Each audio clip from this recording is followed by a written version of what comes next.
जी नमस्कार राजगढ़ वासियों, मेरा नाम कृष्णपाल राठौर है और आप म्हारो राजगढ़ का यूट्यूब चैनल देख रहे हैं। ये वीडियो आप लोगों के लिए बेहद खास होने वाला है।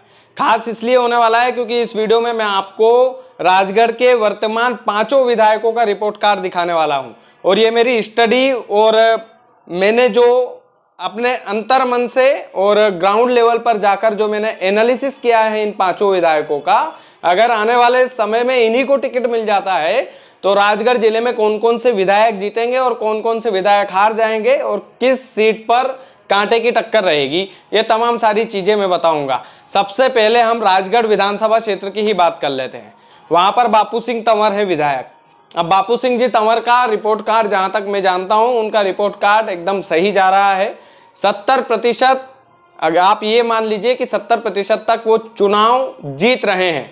और 70% मैं इसलिए बोल रहा हूं क्योंकि अगर भाजपा ने किसी तंवर समाज के बंधु को अगर टिकट नहीं दिया बीजेपी ने, तो एक तरफा जाएगा मामला। और अमर सिंह जी को ही अगर खुजनेर से टिकट मिल जाता है, खुजनेर वाले अमर सिंह जी यादव जो हैं, अगर वो बापू सिंह जी तंवर के सामने चुनाव लड़ते हैं तो निश्चित तौर पर पहले तो 50,000 55,000 वोट से ऐसे ही कुछ हारे थे, लेकिन अब बापू सिंह तंवर उनको 1 लाख से ज़्यादा वोट से हरा सकते हैं।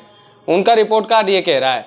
क्योंकि मेरा एनालिसिस इसलिए ये बोल रहा है क्योंकि क्षेत्र की जनता का अमर सिंह जी यादव फ़ोन नहीं उठाते, जिनका फ़ोन उठाते हैं उनको ठीक से जवाब नहीं देते। और बापू सिंह जी तंवर का मैंने जहाँ तक देखा है कि भाई साहब आधी रात को फ़ोन लगाओ तो आधी रात ही पहुँच जावे।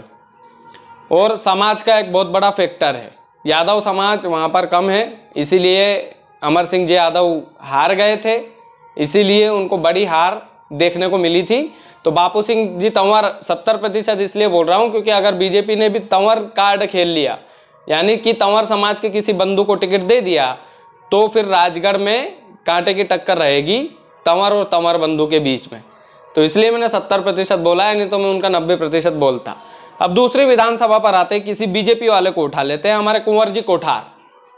कुंवर जी कोठार का जो रिपोर्ट कार्ड है वो एकदम नील मान लीजिए।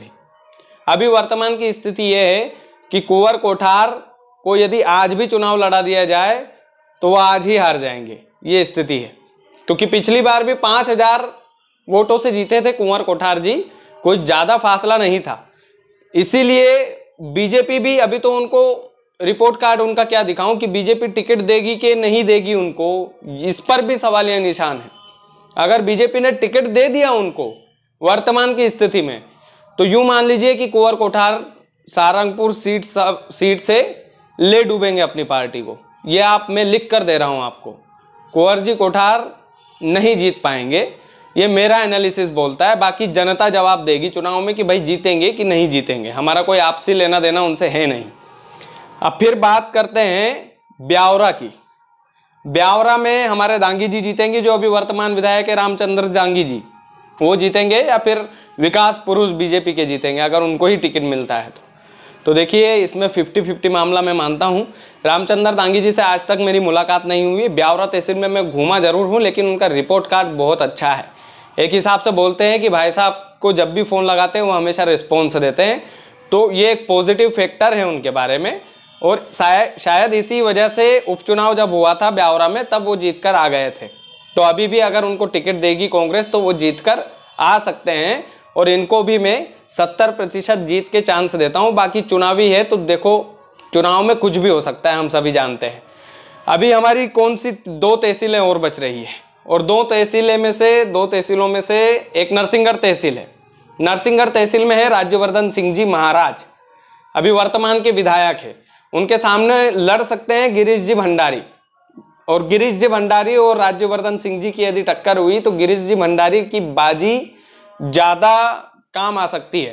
क्योंकि गिरीश जी भंडारी एक ऐसे इंसान है जो वाकई में हम्बल है और जनता के बीच में रहते हैं। मैं ये नहीं बोल रहा हूँ महाराज जी नहीं रहते, महाराज जी भी रहते हैं, लेकिन एक महाराज जी और जनता के बीच का जो गैप है वो गैप बिल्कुल ऐसा गैप है कि पूछिए मत, उस गैप को कोई फुलफिल नहीं कर सकता।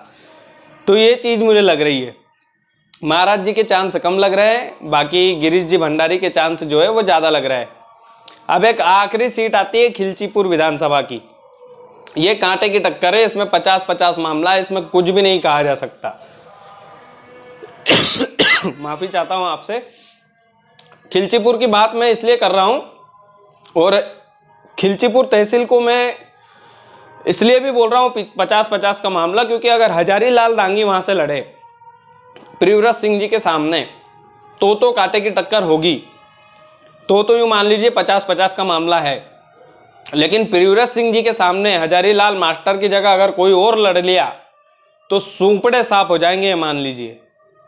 वन मैन शो है प्रियव्रत सिंह जी, और प्रियव्रत सिंह जी को अगर कोई टक्कर दे सकता है तो वो केवल हजारी लाल दांगी है, उसके अलावा कोई नहीं है। ये एकदम फैक्ट बात है, ये क्षेत्र के लेवल की बात है। पुरोहित जी को टिकट दे दिया तो ब्राह्मण समाज इतना असर नहीं छोड़ पाएगा वहाँ पे, और हजारी लाल दांगी भी हो सकता है कि पुरोहित जी का साथ ना दे। दूसरी चीज़, बालचंदी दांगी को अगर उतारेंगे तो इतने नौ सिकिया है। बालचंदी दांगी की मैं बात कर रहा हूँ, अगर उनको टिकट दे दिया तो थोड़ा पैसे में थोड़ा मामला उनका टाइट हो सकता है। पैसे इतना खर्च करेंगे नहीं, और पैसे जो आदमी खर्च नहीं करता वो चुनाव हारने की उसके कगार ज़्यादा ही हो जाते हैं, और ऐसा मेरा मानना है। बाकी Priyavrat Singh ji one man show है, कांग्रेस से उन्हीं को टिकट मिलना है, और वो जीत भी रहे हैं खिलचीपुर से। अगर हजारी लाल दांगी उनके सामने खड़े नहीं हुए, तो खड़े हो गए तो भैया मामला 50-50 का रहेगा, फिर उसमें कोई कुछ भी नहीं कह सकता। तो ये मेरा एग्जिट पोल है, आप नोट करके रख लीजिए, नोट करके रख लीजिए। ज़्यादातर कांग्रेस की तरफ झुक रहा है, ज़्यादातर, अगर इन्हीं विधायकों को टिकट मिला तो। नहीं तो फिर कुछ भी आने वाले समय में मैं आपको अपडेट दूंगा ही। इन 5 विधायकों को अगर टिकट मिला तो यही नतीजे आएंगे, मैं आपको लिख कर दे सकता हूँ। ये वीडियो मुझे सेंड कर देना राजगढ़ के लोगों, कि आपने इस सीट से इस विधायक का बोला था लेकिन ये नहीं जीता, ये हार गया, मैं इनाम दूंगा उसको 51,000 रुपये का। बाकी ठीक है, हमारा चैनल सब्सक्राइब जरूर करें। मेरा एनालिसिस बोलता है, मैंने राजगढ़ की धरती नापी है, उसके हिसाब से मैं बोल रहा हूँ। बहुत बहुत धन्यवाद राजगढ़ के लोगों। वीडियो को ज़्यादा से ज़्यादा शेयर करें और अपने परिवार के लोगों तक ये एनालिसिस जरूर पहुँचाएं।